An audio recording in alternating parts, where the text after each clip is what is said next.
You're listening to the Naked Pravda. This is a relatively new show from Meduza, our first English language podcast, so please don't be shy about recommending us to your friends and leave a review on Apple Podcasts or wherever you're tuning in.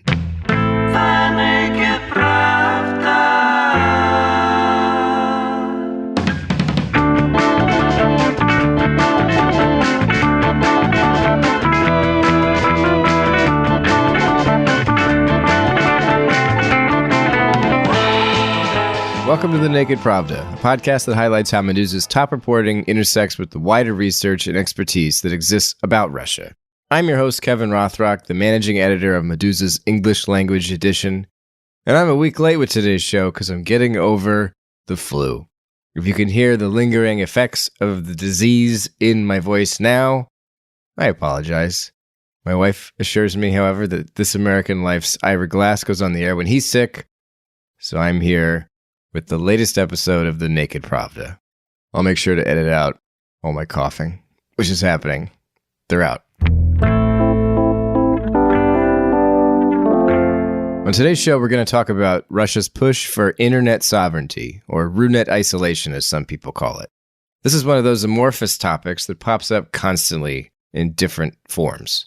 The Agora human rights group and digital activists at Roskomsvoboda only just released a new report on Russian internet freedom last year, where they argue that Russia's state authorities have settled on an internet policy vector focused on control, censorship, and isolation. Late last year, Meduza published a story about how a Federal Protective Service veteran and the descendant of one of Russia's most celebrated families of missile engineers, that's a thing, a man named Sergei Hutortsev, has been appointed to serve as the director of a powerful new monitoring center inside Roskomnadzor, Russia's state censor, which is responsible for enforcing legislation that took effect in November 2019 that is ostensibly intended to ensure the integrity, continuity, stability, resilience, and security of the functioning of the Internet's Russian national segment. The law charges this new division of Roskomnadzor with ensuring the Runet's stable operation and defense from external threats. Telecom operators, enterprises that own their own networks, and the proprietors of internet traffic exchange points will have to provide the new monitoring center with all relevant information about their network infrastructure. For example, the locations of cross-border communications lines, traffic routing, IP address pools in use, and more. Additionally, all telecom operators and enterprises that own their own networks will be required to install special equipment. Technical means against threats, they call it. Probably deep packet inspection technology, but we'll get to that later, that will be provided at the state's expense. The new hardware will be capable of blocking banned internet content and rerouting network traffic. The law also provides for the creation of Russia's own national domain name system, which will make it possible to ensure the operability of Russian internet resources in the event that foreign DNS root servers become unavailable. In the event of a security threat to the Runet's functioning, the center will assume control of all the communication networks in the country, issuing commands to the special equipment they provided and installed on those networks. In these situations, Roskomnadzor will reroute Runet traffic so it doesn't pass through foreign communications hubs. Once a year, the Russian authorities will stage special drills to build practice skills to ensure the Runet's stability in one of these emergencies. The federal government has allocated 30.8 billion rubles, more than $483 million, to implement provisions of the Internet Sovereignty Law as part of Russia's Digital Economy National Program. In the first half of last year, Roskomnadzor's General Radio Frequency Center approved 8.3 billion rubles, more than $287 million in subsidies to fulfill pieces of this implementation. That is a lot of technical detail. What does it actually mean? You know, in English. I've personally tracked the Runet for several years, and my head spins when I try to understand this subject, and not just because I'm getting over the flu. So I spoke to 3 experts on the Russian internet and asked them. Well, I think what they mean, if you sort of listen to like the pronouncements they make, is like they obviously think the internet or the digital sphere or whatever you want to call it is a strategically important resource. And I don't think they're entirely happy that they're not in full control of it. That's Tanya Lokot, an assistant professor in the School of Communications at Dublin City University. She researches protest and digital media in Ukraine and Russia, as well as internet freedom, censorship, and internet governance in Eastern Europe. Tanya says the Russian authorities' push for Runet sovereignty is about grabbing hold of as many levers of power over the web as possible. Because at the moment, right, they have some control, obviously, but not entirely so, because we have platforms, we have corporations, we have internet providers. So the control is kind of decentralized and distributed, and that doesn't seem to be the status quo that the Russian officials sort of want to have. All right, so Russian officials want more control over the internet. While many of the new Runet regulations enacted in recent years have, let's say, authoritarian tendencies, we're talking censorship and filtration and centralization, there's also been convergence internationally when it comes to concerns about the supposedly global internet skirting local laws. In the United States, for example, it's not uncommon to hear officials demanding the breakup of Facebook over monopoly or other regulatory concerns. I asked Tanya about the uniqueness of Russia's hang-up with internet sovereignty. I mean, I think Russia is definitely not the only government that's preoccupied with the idea of internet sovereignty. I do think that their particular idea might differ somewhat in its execution or in its implementation. I mean, we've seen lots of different countries sort of talk about the importance of making sure that what happens on the internet is in line with local laws and regulations. You know, we've seen things like the European Union's General Data Protection Regulation, which aims to protect EU users and their data online. You know, the internet might think of itself as borderless, but it actually is used by people who live in countries who all have different rules, different laws, different ideas about freedom of information, different ideas about democracy, whether it's good or bad. Tanya says Russian officials have adopted some of the less helpful articulations of internet sovereignty, noting that comparisons are often made to Chinese internet controls, though the Runet isn't nearly as limited. I asked her how far this comparison really goes. I mean, this is, I guess, like the million-dollar question, but do you think that will they catch up, or is it sort of a losing battle, and are they aware of that and they're just settling, they're trying to fight for the most they can settle for, or like how do you see it playing out in the next 5 or 10 years? I mean, I think they are probably will be able to catch up somewhat. I don't think they'll reach Chinese levels of control, right? Because everything from data and network infrastructure to who owns and runs websites, you know, everything has progressed slowly and mostly been decentralized in Russia, and it's been owned by a bunch of different people.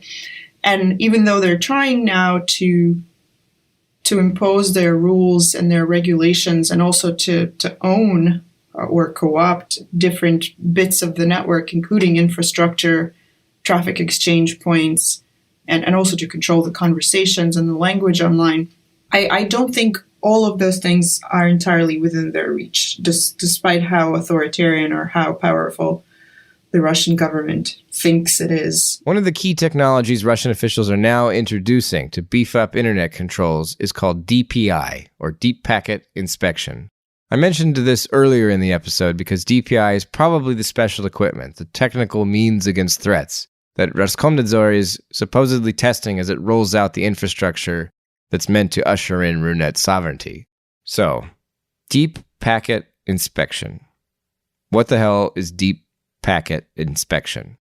To find out more, I turn to Alena Epifanova, a program officer at the Robert Bosch Center for Central and Eastern Europe and Russia and Central Asia. Last month, she authored a policy brief titled Deciphering Russia's Sovereign Internet Law, Tightening Control and Accelerating the Splinter Net. Such devices that can be installed on the hubs of internet providers, and they can enable to look very, very deep, not only into data packets, into not only metadata, but also into communication, so into messages, what exactly people people write to each other. So it means like it's not only about that Kevin calls Alena, but it's also about what Kevin told to Alena or Alena told to Kevin during the interview. So that's why it's difficult and it's dangerous, because then the states or internet service providers will be obliged to provide such an information to a state authority if they have such a devices on their hubs, on their networks. In other words, DPI is a more sophisticated filtration technology, but you can also use deep packet inspection to slow down certain services without blocking them outright. I asked Alena about it. Well, do you think it's more likely that they would slow down the sort of undesirable services rather than block them outright? Because I can imagine it being more of a scandal if you block Facebook as opposed to suddenly Facebook just doesn't work as well anymore. And isn't it easier if we just go uncontacted now?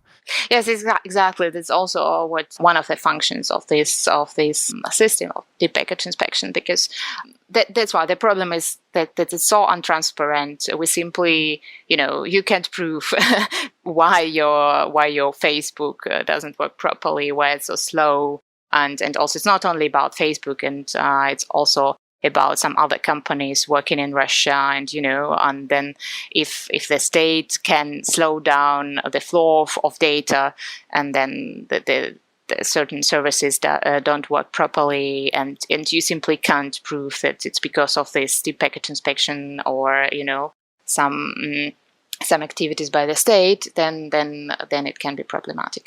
So that's why I think the problem with this system, if it will be really introduced, deep packet inspection, is that there are many functions that the state can use for blocking, for filtering, but and also for some economic advantages for companies protected by the state. Or again, I mentioned corruptions, which is there, and and that's why I think from outside it will be very difficult to observe and to control how this device is functioning, and for internet service providers it's also a difficult situation because now they are simply obliged to install them. Remember that the rollout of this advanced technology supposedly falls to officials inside Roskomnadzor, a government agency that's failed to block the instant messenger Telegram for almost 2 years now. How are we supposed to reconcile these vast new internet sovereignty powers with the bumbling bureaucrats responsible for the slapdash internet censorship in Russia we've seen over the past decade? Alena says Roskomnadzor knows what it wants to achieve, but it's simply incapable of fulfilling the assigned tasks. I think they know what they want to achieve, but the problem is it's far too ambitious what we're going to do. So in these terms, I think they know what they do, but they don't know how to do it, how to implement it exactly. So that's why I'm skeptical. I'm skeptical if they'll really do it like sovereign internet, or it will be rather a sovereign internet made in China or made somewhere else. That's why I would not underestimate the capabilities, but I'm skeptical if there are enough resources to implement such amendments, and I also skeptical about the corruption in Russia. So that's why I think also these amendments or another initiative what we see from Russian state regarding the internet, they offer big room for maneuver, big room for corruption. So that's why I think it can be difficult to implement it in this way, or it will take a lot of time to get there. This gets to something I've wondered about for years. Runet controls and censorship are often compared to what's going on in China. We've already talked about that. In this comparison, the Russian authorities are usually described as late to the authoritarian party. The Runet got a late start, and Moscow simply lacks the resources now to implement the kind of controls we find today in China. That's the narrative. But what if Russia did have the time and resources it needed to impose whatever controls it wanted over the internet? In terms of political will, where do the Russian authorities stand on internet freedom and decentralization? You do see that quite many of the laws that they adopt, these allow them and enable them to, for example, restrict access to Facebook, restrict access to Google services. But they're actually not doing it. So then the question is, so why are they not blocking YouTube, even though YouTube is violating various legislations, right? That's Mariэль Viermars, an assistant professor in cybersecurity and politics at Maastricht University in the Netherlands and a visiting researcher at the University of Helsinki. Her most recent research is about the freedom of expression in Russia's media sphere. Mariэль says the Russian authorities are still restrained by democratic discourse, which requires legitimizing limitations on internet freedom. Even in a country that's made big strides away from various internet freedoms, cracking down on the web is still a hard sell. And then we do come to this element of what is then the public response. So if you still want to uphold this image of being a democracy, so even if it is restricted in various aspects, then you do have to also be very careful in what you are restricting. So there has to be some kind of legitimation in place to explain to your population that it is indeed for your best interest and for the best interest of the state, best interest of the Russian people to limit these resources. And I have the impression that this is still quite a difficult thing, that they haven't been able to sufficiently legitimize to say that, yes, we can take these more severe steps, similar to what China has done. Also, they don't want to be China, right? Russia is different. Russia is a proper democracy. Mariэль says one of the reasons we don't see more popular backlash against Russia's internet sovereignty initiative is the public's general ignorance about both internet rights and the structure of the web itself. And Russians are not alone here. But when you think about just in general the level of awareness, I think it is quite limited. So even outside of Russia, just the understanding of what your rights are and that you might actually want to protect your privacy online, even if you think that you do not have anything that is secret or sensitive. I think the general awareness tends to be quite low. And also just a general understanding of how does this actually work? So how does the internet work? How does your computer connect to these bigger infrastructures? Where does your information go? In general, I think there's quite a limited understanding of these type of topics. And then it also becomes much more difficult to understand what is going on, what the impact will be of these new measures, and then what you can do. So it actually involves various steps. And there, unfortunately, appears not to be a critical mass that is both sufficiently knowledgeable as well as that they feel that they are empowered to do something. Another reason you don't see Russian internet sovereignty causing more of a panic is that the market has been pretty stable despite all the murmurs about state intervention. Last November, the Russian internet giant Yandex changed the structure of its corporate governance by creating a public interest fund within the company, just as lawmakers in the State Duma were considering legislation that would have limited the shares foreigners could own in Russian internet companies, which had led to dramatic fluctuations in Yandex market value. The new management structure will be established in Kaliningrad by the Dutch company Yandex NV as an international fund, a non-profit organization that could be constituted as a Russian offshore. The fund will receive Sberbank's golden share in Yandex NV, a nominal share that is able to outvote all other shares in certain specified circumstances. Currently, Yandex golden share can veto any attempted sale of significant amounts of the company's stock. Just as I was recording this podcast episode, Yandex's capitalization reached an all-time high of 902 billion rubles, more than $14 billion. The digital economy in Russia is flourishing, and of course Yandex is one of the central players within that entire ecosystem. So in that sense, I don't think it's necessarily surprising. You might also think that this deal, or like the restructuring of the formal corporate structure, that also helped reinforce confidence in the future of Yandex. So that might reassure some stakeholders. So it might actually work in their benefit. But of course, it is a thing to keep in mind when they would push forward with actually sovereign or reinforcing the sovereignty of the internet. So if they would indeed, if it would support domestic producers. So that's of course one of the aims, or one of the perceived aims, is to reinforce those domestic players and to push out a bit more the foreign players. So for instance, when you speak about that the hosting all services on domestic servers, then that means that you're pushing out, for example, the cloud services hosted by Amazon. So these type of infrastructures, I think it would be quite important to see how they are shifting, and it might actually work in the benefit of Yandex in the future. Is that like one of the main goals? Is it essentially protectionism? I think it is part of it is protectionism. But at the same time, the fact that there is this flourishing domestic market also makes it possible to do so. So if Russia did not have this fully fledged digital economy that has all of these different services that are integrated as well and that are fully functional, then it would not be possible to even think about trying to sever yourself from these international players. Asked about the Russian authorities' political will when it comes to the internet, Tanya Lokut says there's no consensus within the government about going the Chinese Great Firewall route. And probably even more importantly, many officials, especially the ones who keep introducing new, more draconian policies, seem to have a poor grasp of how the internet actually works. I think while some people are very enthusiastic and they would embrace a Chinese firewall scenario readily if it were available to them, I don't think everybody agrees that that would be good. Also, I think a lot of the officials in Russia just honestly don't understand how the internet works. And that has kind of like been the one weak spot that activists and campaigners for internet freedom see as like a hopeful thing. It's like, they can pass all the laws they want, but if it's impossible to implement, like physically or technically or financially, it's just not going to happen, right?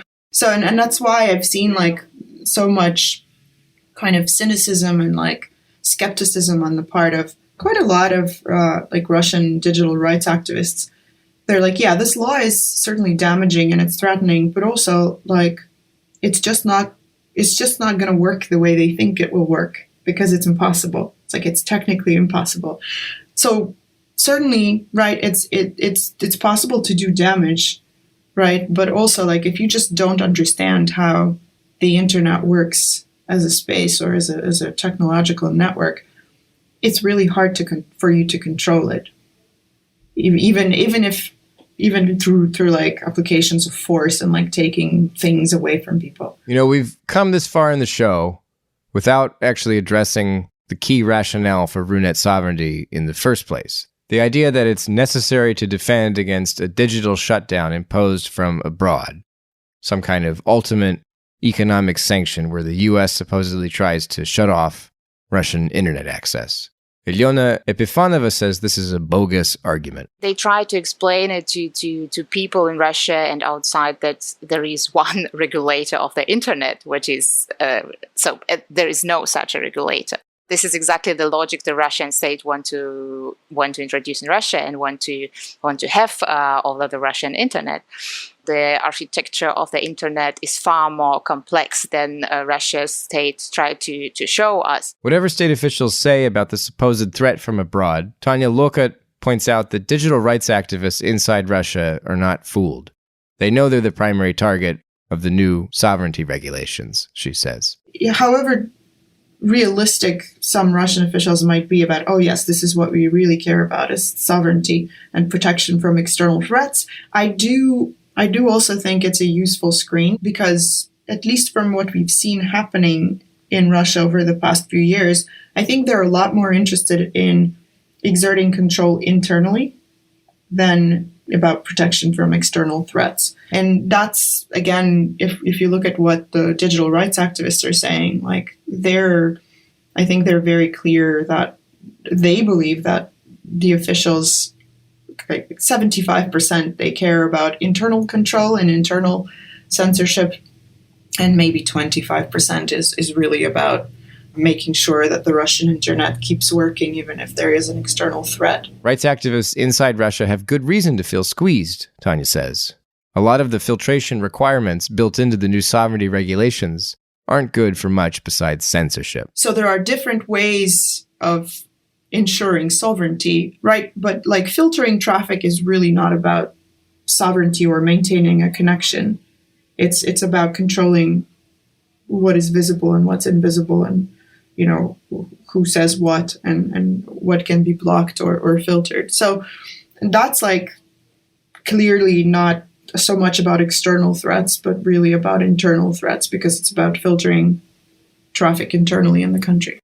So I think, to me, it's just more indications that the Russian state is sort of continuing its tried and tested approach of like, be as vague as you possibly can about what the legislation actually means, because then it'll be much easier to apply it as you see fit, depending on the circumstances. So in that sense, I don't think there's anything entirely new about the internet sovereignty legislation. It's very much like all of the previous internet-related laws that are very abstract and very vague, but also very easily kind of usable or abusable, I guess, against people.